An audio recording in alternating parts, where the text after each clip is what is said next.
जय हिंद भाई। RORM के प्रैक्टिस सेट में आपका स्वागत है। ये वीडियो नंबर 21 है। मतलब कॉन्सेप्ट की क्लास भी आपको देखना है और इस वीडियो को भी आपको देखना है। और ये 16-17 सवाल हैं और जो कि आपके एग्ज़ाम के लिए सबसे इम्पॉर्टेंट है। अब आपका एग्ज़ाम तो जून में होगा नहीं, अब जुलाई में आपका एग्ज़ाम हो सकता है। तो जुलाई में आपको मान लो 15 दिन, अगर 1 जुलाई से भी स्टार्ट होता है तो 15 दिन फिर भी आपको समय मिलने वाला है। तो 15 प्रैक्टिस सेट आपका आराम से हो जाएगा। ठीक है। इसके पहले मैं खूब सारे आपको क्वेश्चन करा चुका हूं और यहाँ पे बीच में आपको 15 दिन से वीडियोस नहीं मिले हैं, लेकिन अब रेगुलर आपको वीडियो मिलेंगे। पहला क्वेश्चन पढ़ो और इम्पॉर्टेंट क्वेश्चन है, एक एक क्वेश्चन को याद कर लेना। जो क्वेश्चन आपसे नहीं बने उसको याद कर लेना है।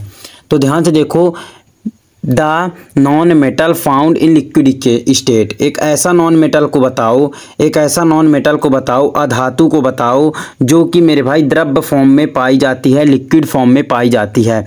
तो इसका आंसर जो है ना वो नाइट्रोजन ब्रोमीन हो जाएगा, ब्रोमीन हो जाएगा, ब्रोमीन हो जाएगा। इसका आंसर ब्रोमीन हो जाएगा। क्यों ब्रोमीन हो जाएगा? ध्यान से देखो, नाइट्रोजन, फ्लोरीन और क्लोरीन ये तो गैस हैं और मेरे भाई ये जो है ना ये लिक्विड होता है, लिक्विड होता है, इसलिए इसका ब्रोमीन आंसर हो जाएगा। अगर आप कॉन्सेप्ट नहीं भी पढ़े हैं तो इस क्वेश्चन को आप कर सकते थे लॉजिक के साथ में। दूसरा सवाल देखो, दूसरा सवाल ध्यान से पढ़ो। कुल मिला के दूसरा सवाल आप पढ़ो चाहे ना पढ़ो, कुल मिला के आपको ये समझना है कि दूसरा सवाल आपको करना क्या है। देखो, दूसरे सवाल का कुल मिला के मतलब ये है कि आजकल, मतलब इस टाइम पे जो अपना ये समय चल रहा है, इस टाइम पे सबसे ज़्यादा डिटर्जेंट का यूज किया जाता है, निरमा का यूज किया जाता है, ना कि सौंफ का। मतलब सर साबुन का कम यूज किया जाता है, डिटर्जेंट निरमा का ज़्यादा यूज किया जाता है। क्यों यूज किया जाता है? क्योंकि मेरे भाई ये पारदर्शी होता है, बिल्कुल गलत, पारदर्शी नहीं होता है। ये सस्ता होता है, ये भी गलत, सस्ता नहीं होता है ना। उपयुक्त सभी, ये भी गलत। तीसरा ऑप्शन आपका बिल्कुल करेक्ट हो जाएगा क्योंकि ये हार्ड वाटर में काम करता है। They work even in hard water, ये हार्ड वाटर में काम करता है, जबकि सौंफ जो है, साबुन जो है, हार्ड वाटर में काम नहीं करता है, केवल सॉफ्ट वाटर में काम करता है। तो ये भी आपका क्लियर हो गया। तीसरा सवाल देखो, तीसरा सवाल दिया है, विच of the following material is very hard and very ductility. कौन सा ऐसा मेटल है? इसमें मोस्ट इंपॉर्टेंट लगा लो, ये क्वेश्चन आपके एग्जाम में RM में आ सकता है। RO में तो मैं नहीं कह रहा, लेकिन RM में ये क्वेश्चन आ सकता है कि वेरी हार्ड सबसे हार्ड है और मेरे भाई वेरी डक्टिलिटी है। तो कौन सा ऐसा मेटल होता है, मटेरियल होता है? तो आप बताएं मटेरियल कौन सा, ऐसा मटेरियल कौन सा होता है? तो मेरे भाई नाइक्रोम, डी ऑप्शन आपका बिल्कुल करेक्ट है। डी ऑप्शन बिल्कुल करेक्ट है, ये ऑप्शन आपका करेक्ट है। अगर मेरे भाई आपसे पूछेगा बल्ब की जो अंदर, बल्ब के अंदर जो होता है उसमें क्या लगा होता है, तो याद रखना बल्ब लिखे दे रहा हूँ, बल्ब में कंडक्शन लगा होता है। तो बी ऑप्शन, बल्ब में पूछेगा क्या लगा होता है तो कंडक्शन बता देना। और मेरे भाई अगर आपसे पूछेगा very hard and very ductility तो नाइक्रोम हो जाएगा, नाइक्रोम हो जाएगा। आपका आंसर तीसरा क्लियर हुआ। अब ये लो चौथा सवाल, the mixture of which of the following gas pair is mostly like to occur in mines. कुल मिला के जो मेरे भाई खदान होती हैं, जो खदान होती हैं उनमें कौन सी गैस का उपयोग किया जाता है? कौन सी गैस का उपयोग किया जाता है विस्फोट करने के लिए, एक्सपोजर्स करने के लिए, विस्फोट करने के लिए कौन सी गैस माइंस में मतलब खदान में यूज किया जाता है? तो याद रखना मेथेन गैस, मेथेन प्लस वायु, मेथेन प्लस वायु। आपको मेथेन प्लस ऑक्सीजन भी दिखाई दे सकता है, मेथेन प्लस ऑक्सीजन भी दिखाई दिया जा सकता है, मेथेन प्लस ऑक्सीजन ये भी ऑप्शन में मिल सकता है और ये भी ऑप्शन में मिल सकता है। इस क्वेश्चन को मोस्ट लगा लेना क्योंकि ये रेलवे के एग्जाम में क्वेश्चन आया था। ठीक है, तो ये आपके एग्जाम में भी आ सकता है, केमिस्ट्री का है। अब इसके पहले मेरे भाई जो भी आप इसके पहले के प्रैक्टिस सेट नहीं देखे हैं तो उनको देख लीजिएगा, लिंक डिस्क्रिप्शन में आपको प्लेलिस्ट की दी हुई है, तो वहां से आपको पूरे कंसेप्ट और प्रैक्टिस के पूरे लगातार वीडियो मिल जाएंगे। ये वीडियो नंबर 21 है मेरे भाई, ये वीडियो नंबर 21 है, याद रखना। और इसके आगे जैसे जैसे आप जाओगे तो एक एक कॉन्सेप्ट आपके क्लियर हो जाएंगे। Which of the following is not a element, कौन सा एलिमेंट नहीं है, ये आपको 4 से वो ऑप्शन दिए हुए हैं, कौन सा एलिमेंट नहीं है। तो याद रखना एलिमेंट की अगर बात करेगा कौन सा एलिमेंट नहीं है तो ध्यान से देखो, सोडियम तो एलिमेंट है, मरकरी भी एलिमेंट है, एल्युमिनियम भी एलिमेंट है, लेकिन मेरे भाई ये ब्रॉन्ज तो मेरे भाई एलॉय है, ये तो मेरे भाई एलॉय है, ये तो क्या है एलॉय है। तो मेरे भाई यही ऑप्शन आपका करेक्ट हो जाएगा, ए ऑप्शन आपका बिल्कुल करेक्ट हो जाएगा। पूछ रहा है इसमें से कौन सा एलिमेंट नहीं है, तो ब्रॉन्ज जो है ना वो एलॉय होता है, ना कि एलिमेंट होता है, याद रखना। तो ये आपका करेक्ट हो गया। अब ये वाला क्वेश्चन देखो कि ये क्वेश्चन बोल रहा है कि the orbital of feeling the orbitals, the order of feeling the orbitals in an atom is controlled by. कुल मिला के जब हम किसी ऑर्बिटल में एटम्स को फील करते हैं भरते हैं, तो किसी परमाणु के कक्षों में जब मेरे भाई हम कक्षक में जब हम कोई एलिमेंट्स भरते हैं, इलेक्ट्रॉन भरते हैं, तो किस नियम से भरते हैं, ये पूछ रहा है। तो याद रखना सी ऑप्शन, हुंड के नियम से हम एलिमेंट भरते हैं। याद रखना, इस प्रकार आप देखे होंगे बहुत बार, इस प्रकार आपके सामने इस प्रकार भरा जाता है और यही हुंड का नियम कहलाता है। ठीक है मेरे भाई, ये आपका क्लियर हो गया। आगे बढ़ते हैं।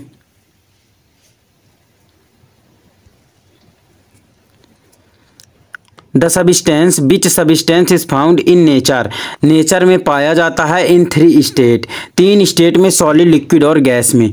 एक ऐसा सब्सटेंस बताओ, कोई ऐसा पदार्थ बताओ जो कि नेचुरल में तीनों अवस्था में पाया जाता है, सॉलिड में भी, लिक्विड में भी और गैस में भी। तो बताओ जल्दी, ठोस, द्रव और गैस में क्या पाया जाता है? पानी पाया जाता है, आपको पता होगा मेरे भाई। पानी बर्फ जब बना देंगे तो सॉलिड कहलाएगा, पानी को जब लिक्विड फॉर्म रहेगा नॉर्मल पानी तो लिक्विड बोल देंगे, पानी को जब भाप बना देंगे तो मेरे भाई गैस हो जाएगी। तो इसका ऑप्शन जो है ना H2O होता है, H2O। क्लियर हुआ आपको? क्वेश्चन समझ में आया? एक ऐसा मटेरियल अगर आपसे पूछेगा जो तीनों अवस्था में नेचुरल में पाया जाता है तो आप पानी मारोगे, पानी आपका बिल्कुल करेक्ट हो जाएगा और आपका ये आंसर भी क्लियर हो गया है। अब इसके बाद में देखो, एन एटम, एक ऐसा atom has 9 electron and 9 proton, मतलब 9 इलेक्ट्रॉन हैं। लिख लो पहले तो भाई, लिख लो। इलेक्ट्रॉन जो हैं 9 हैं, प्रोटॉन जो हैं 9 हैं। तो मेरे भाई न्यूट्रॉन मेरे भाई कितने हैं? मेरे भाई 10 हैं। न्यूट्रॉन कितने हैं? 10 हैं। ठीक है, तो आपको मेरे भाई एटॉमिक नंबर बताना है। एटॉमिक नंबर कितना होगा? मास नंबर कितना होगा? जल्दी बताओ। तो मास नंबर कितना होगा? तो याद रखना, ये दोनों को जोड़ दो, क्योंकि आपको पता है ए बराबर जो है मास नंबर बराबर होता है P+N होता है। तो कितना आ जाएगा मेरे भाई? कितना आ जाएगा? 19 आपका बिल्कुल करेक्ट होगा, डी ऑप्शन। अब ये सवाल अगर आपसे नहीं बना तो मानो कि आपकी तैयारी नहीं है। बिल्कुल सिंपल सवाल है, पहला ही चैप्टर है। तो मेरे भाई अगर आपसे ये सवाल नहीं आते हैं तो कॉन्सेप्ट की भी लिंक डिस्क्रिप्शन में है, एक ही प्लेलिस्ट बनी है जिसमें प्रैक्टिस भी है, कॉन्सेप्ट भी है, तो वहाँ से जाके आप पूरे सवाल कर लीजिएगा। नेक्स्ट क्वेश्चन में बढ़ते हैं। ये नेक्स्ट क्वेश्चन आपके स्क्रीन में आ चुका है। आपको इलेक्ट्रॉनिक कॉन्फ़िगरेशन बताना है। किसी एटम का एटॉमिक नंबर आपको 20 दिया हुआ है।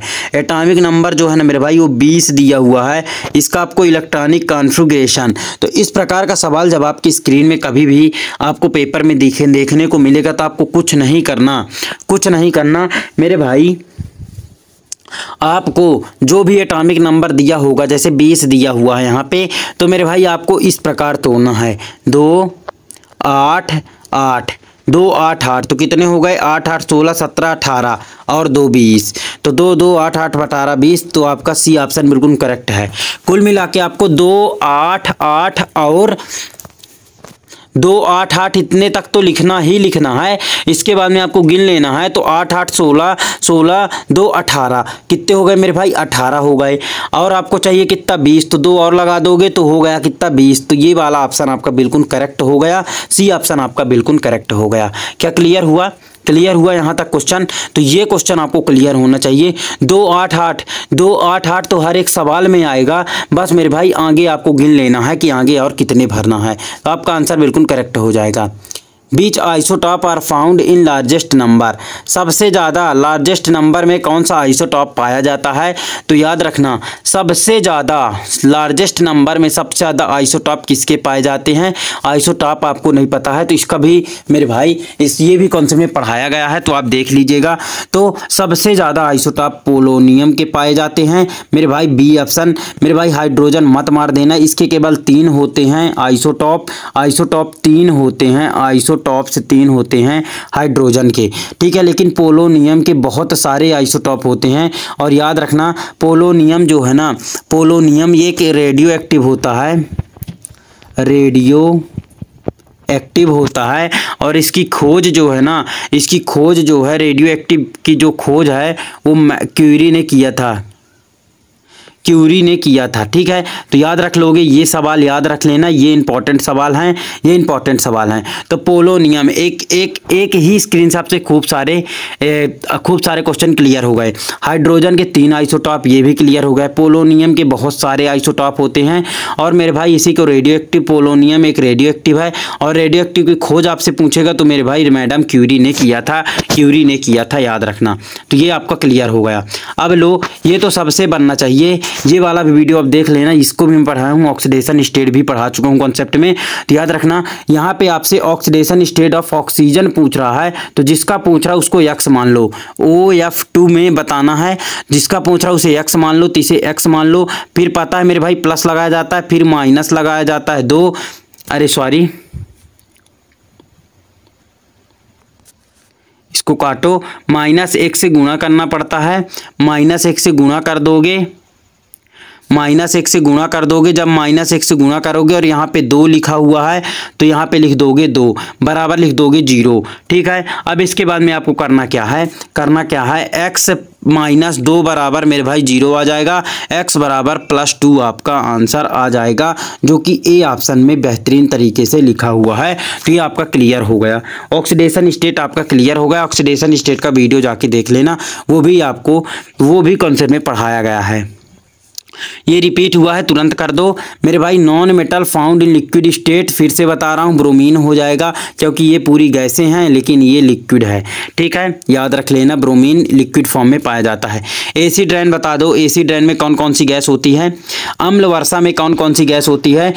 कौन कौन सी गैस होती है? इसका जवाब आपको आंसर कमेंट बॉक्स में देना है।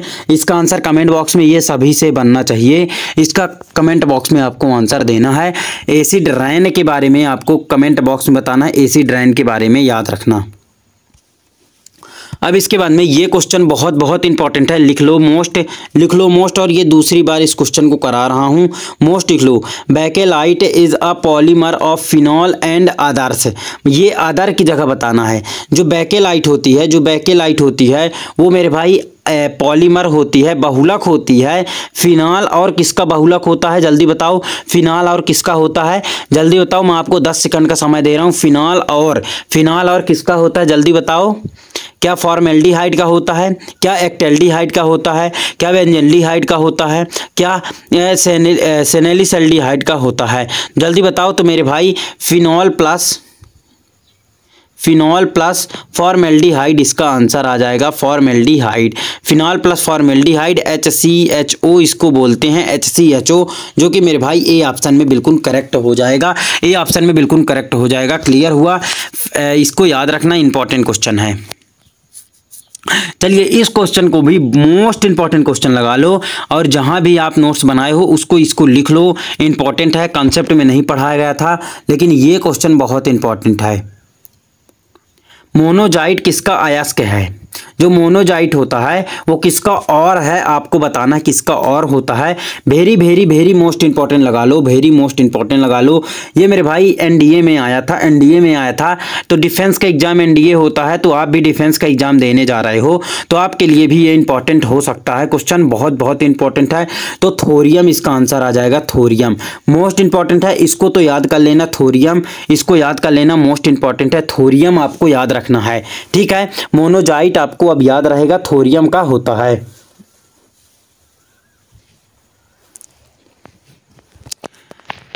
डेली आपको दोपहर को वीडियो मिलेगा, तो आपको डेली मेरे भाई वीडियो आपको देखना है बेहतरीन तरीके के साथ में, ठीक है। तो अब और आगे बढ़ते हैं और वही क्वेश्चन आपके सामने आए हैं।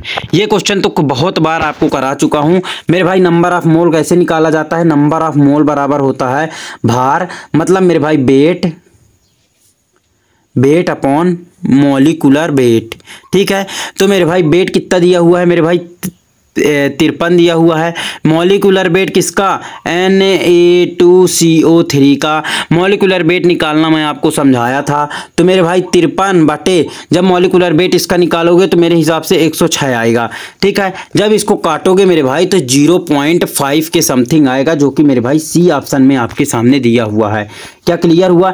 अब ये नंबर ऑफ मोल जो है ना, एक वीडियो में मैं बेहतरीन तरीके से समझाया था। तो आपको मेरे भाई एक ही प्लेलिस्ट का लिंक डिस्क्रिप्शन में दिया हुआ है, जिसमें कॉन्सेप्ट, प्रैक्टिस सब कुछ है।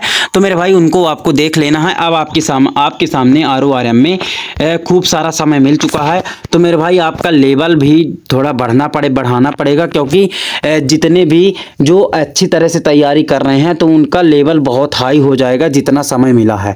ठीक है, तो मेरे भाई आपको भी ज़्यादा से ज़्यादा क्वेश्चन प्रैक्टिस करना है, जिससे आपका भी लेवल बेहतरीन तरीके से होता रहे। अच्छा, तो अब आपको कमेंट में जरूर बताना है आपसे कितने इस प्रैक्टिस सेट में क्वेश्चन बने हैं। डेली 1 बजे आपको वीडियो मिलेगा, तो आपको जरूर देखना है वीडियो को, और एक एक सवाल जो भी आपसे नहीं बनेगा उनको आराम से एक नोट्स में लिख लेना है बेहतरीन तरीके के साथ में।